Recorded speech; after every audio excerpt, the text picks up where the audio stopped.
taux zéro. Et l'État va payer les intérêts aux banques.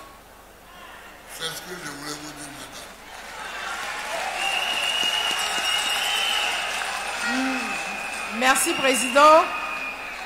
Camarades, femmes militantes du PPACI, je vois que vous êtes très, très concentrés. Il y a encore beaucoup de questions qui restent à poser, mais nous allons avoir le temps de nous retrouver avec le Président pour mieux élaborer encore ce moment de questions-réponses. Merci, Président, de vous avoir prêté au jeu. Merci. Président, je crois pouvoir vous donner une petite note que m'a donnée le SG. Vous demandiez quelle était la dette extérieure de la Côte d'Ivoire. Elle est bien à 35 000 milliards. Voilà. Merci. Merci, Président. César, tu as le micro. On va applaudir Cyril Louma Hortense et ses camarades femmes. Excellent, Monsieur le Président, après ces échanges, vous allez avoir tout à l'heure à prononcer le mot de fin de cette rencontre. Mais je voudrais, parce qu'elle est venue de Fresco, de très loin, elle est d'un âge très avancé. Elle s'appelle Lobognon Kenny Henriette. Elle a plus de 100 ans. Elle a tenu à faire le déplacement juste pour vous voir, Monsieur le Président. Elle est où, la vieille? Faites-la, soulevez-la pour que le Président la voie tout simplement. Voilà. Elle peut se lever? Elle ne peut pas. Bien. Elle a pu quand même voir le Président. C'est ça? Merci beaucoup.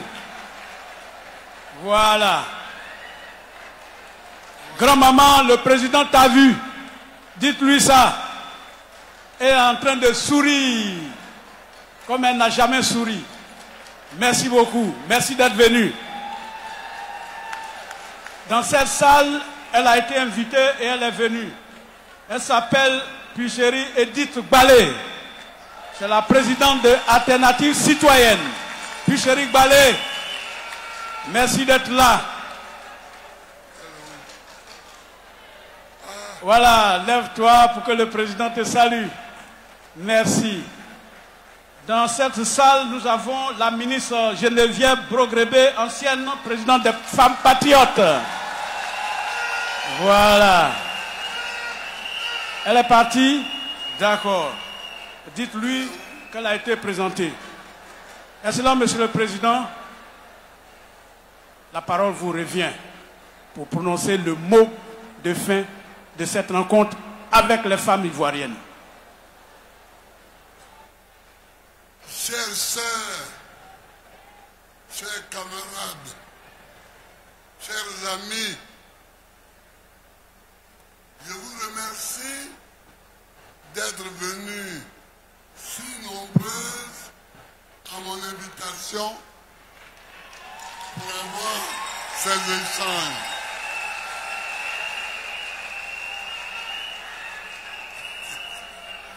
Mais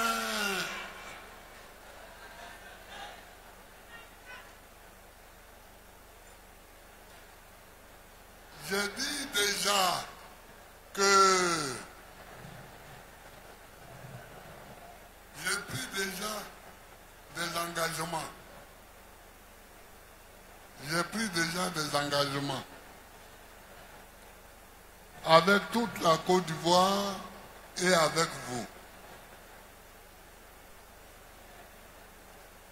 Mais je dis que si je suis élu, dès que je suis élu, et que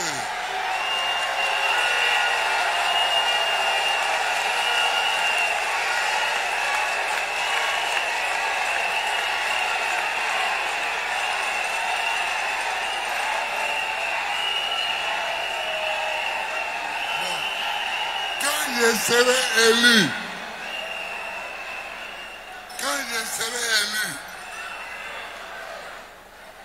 la première des choses que je vais mettre en œuvre, c'est l'assurance maladie universelle.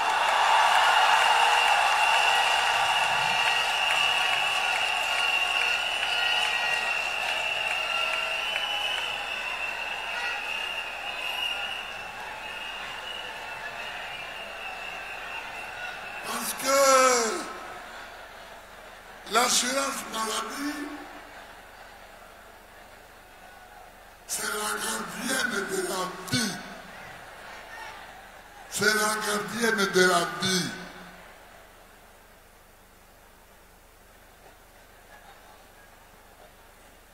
Vous savez,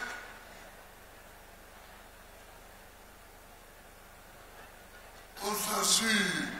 Quand on a une voiture, on assure la voiture. Bon. Après, si on fait un accident, la voiture est assurée. Donc l'assurance nous aide. Nous, les êtres humains, il faut que nous nous assurions. Et une fois que nous sommes assurés, la loi a été déjà votée quand j'étais président. La loi Owosi-Cotine a été votée. C'était la loi créant l'assurance maladie. Il faut la mettre en application. Il faut la mettre en application. Pour que les Ivoiriennes, les Ivoiriens, les enfants, les vieux puissent se faire soigner. Mais il faut compléter ça. Je vous l'ai dit tout à l'heure.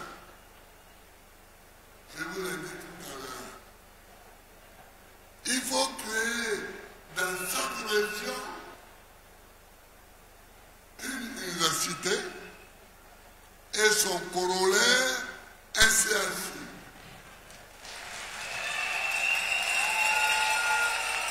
Un CHU, c'est le centre hospitalier où il y a les professeurs, les plus grands savants en médecine.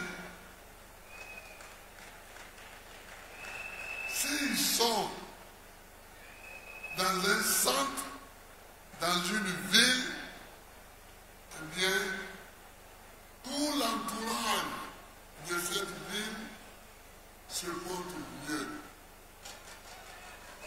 Vous savez, ici, à Yopougon et à Loubou, il y a des gens qui ont travaillé, qui sont à la retraite, mais qui vont au village et ils reviennent pour rester chez les enfants parce qu'ils sont malades. Et là-bas, il n'y a pas de bon centre de santé. Il faut éviter ça. Il faut que celui qui est ici se soigne ici et que celui qui est là-bas se soigne là-bas.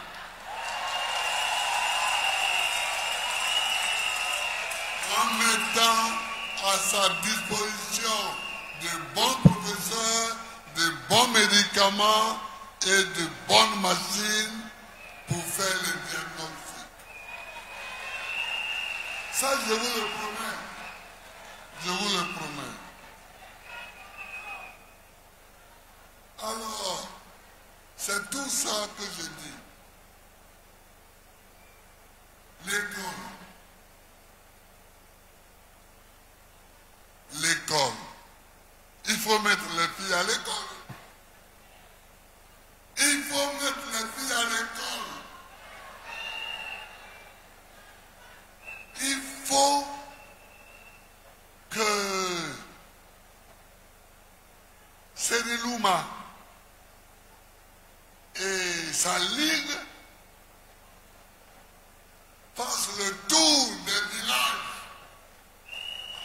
et des villes pour dire de mettre les filles à l'école. Parce que c'est une catastrophe que de ne pas mettre les filles à l'école. C'est une catastrophe. C'est une catastrophe. Ah. C'est une catastrophe que de ne pas mettre les filles à l'école. Il faut mettre les filles à l'école.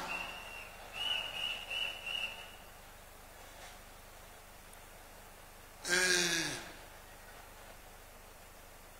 il faut construire des internats. Il faut construire des internats. Parce que si les filles habitent loin du collège ou loin du lycée, elles auront des problèmes. Donc, je prends les engagements sur tous ces points.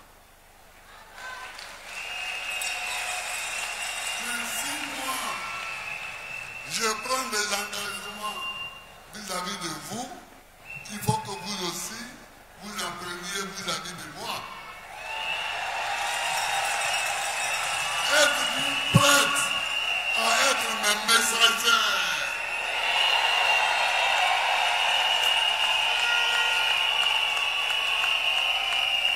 Êtes-vous prêtes à être mes messagers?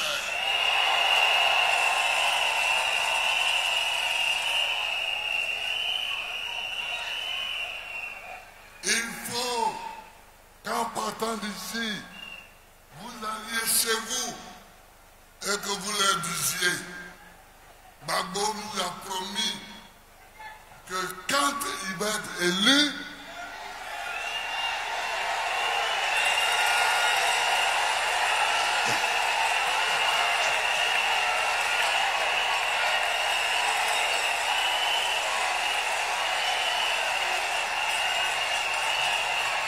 que Dieu vous entende.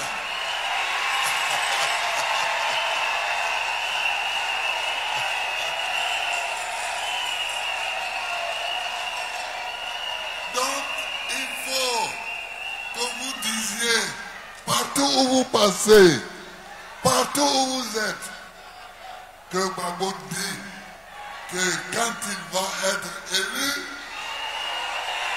il construira des écoles primaires, des collèges, des lycées et des universités par région et des CHU.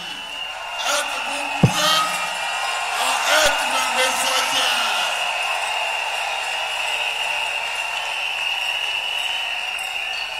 Que Dieu vous bénisse. Je vous remercie. Alors, femmes de Côte d'Ivoire, je vous demande de vous lever toutes. C'est fort. Car avec le président Laurent Gbagbo, les femmes auront une place respectable. Vous avez vu la mobilisation exceptionnelle aujourd'hui des femmes à Treichville. La team, nous nous préparons pour les mobilisations en ce 2025 pour les élections présidentielles d'octobre. Ceux qui sont au RHDP, s'ils veulent comprendre, c'est bon pour eux. S'ils ne veulent pas, c'est pareil. Ils vont finir par se rendre compte. Car le président a dit que viendra le moment où c'est la tremblote qui va les obliger à réagir de manière définitive. La mobilisation était là et le président a parlé. Vous avez vu cette vidéo que je vous ai présentée, où il a parlé fort. Les femmes ont déjà une place importante, mais elles doivent avoir une place encore plus importante. Alors à nos mères, à nos pères, mettez et envoyez les filles à l'école. Mettez et envoyez vos femmes à l'école, c'est important. Pour que les femmes puissent rêver de diriger la Côte d'Ivoire un jour, elles doivent avoir une place encore plus importante que d'être seulement la première dame. C'est important ce qu'elles ont fait aujourd'hui car c'est exceptionnel. Les femmes qu'ils sortent, vous dites que le président Gbagbo ne pèse rien, mais on sait tous qu'il ne pèse rien. Aujourd'hui, le président vient de démontrer avec une mobilisation des assises des femmes de quoi ce parti est capable. Je répète encore, il vient de démontrer avec cette mobilisation de femmes sur Abidjan de quoi le PPACI est capable. Est-ce que le RHDP va trembler? Imaginez-vous quand toute la Côte d'Ivoire va se lever, se mobiliser pour sortir au nom du projet politique du président Laurent Gbagbo, au nom de son inscription sur les listes électorales, au nom de la justice, de l'équité, au nom de toutes les souffrances, des morts, au nom des emprisonnements aujourd'hui que nous avons en Côte d'Ivoire où personne n'est jugé, au nom de la présomption d'innocence où Gala Kolibi, il est en prison. Qu'est-ce qu'il a fait? Parce qu'il relaie les informations comme nous relayons sur les réseaux sociaux. Donc, s'il est tombé, c'est parce qu'il est en Côte d'Ivoire. Si nous étions en Côte d'Ivoire, nous serons aussi tombés. La team, le PPACI est debout, en rang serré pour octobre 2025. Aujourd'hui, je répète, comme je vais répéter dans toutes mes vidéos, ce que nous demandons aujourd'hui, c'est que les opposants comprennent que le président Laurent Gbagbo a ouvert les bras pour une réconciliation totale de l'opposition, mais surtout pour une mobilisation pour que le RHDP quitte le pouvoir. Pas pour voter pour Gbagbo, hein, parce que Gbagbo, ceux qui vont voter pour lui, là, ils sont là, on les connaît. Ils sont prêts et puis ils sont là. Maintenant, ceux qui vont se mobiliser pour que Ouattara passe, c'est tout le peuple de Côte d'Ivoire uni. Et ça ne concerne pas seulement la gauche, ça concerne tout le monde. N'écoutez pas les petits propos de derrière. Ici, on se bat pour que Ouattara ne soit plus candidat. Ensuite, un Ivoirien va gouverner la Côte d'Ivoire. Ça peut être Gbagbo, ça peut être Soro, ça peut être Blé Goudé. Nous, on soutient Gbagbo, mais vous tous, vous pouvez. Pour l'instant, mobilisation totale pour que Ouattara quitte le pouvoir. Il nous a déclaré sa candidature hier ou alors avant-hier. Et nous savons que ceci n'est pas nouveau. Rien ne nous surprend. C'est le contraire qui nous aurait surpris. Mais cette horreur qu'il a envie de faire vivre la Côte d'Ivoire ne peut qu'être possible si les Ivoiriens ne sont pas mobilisés et à rang serré.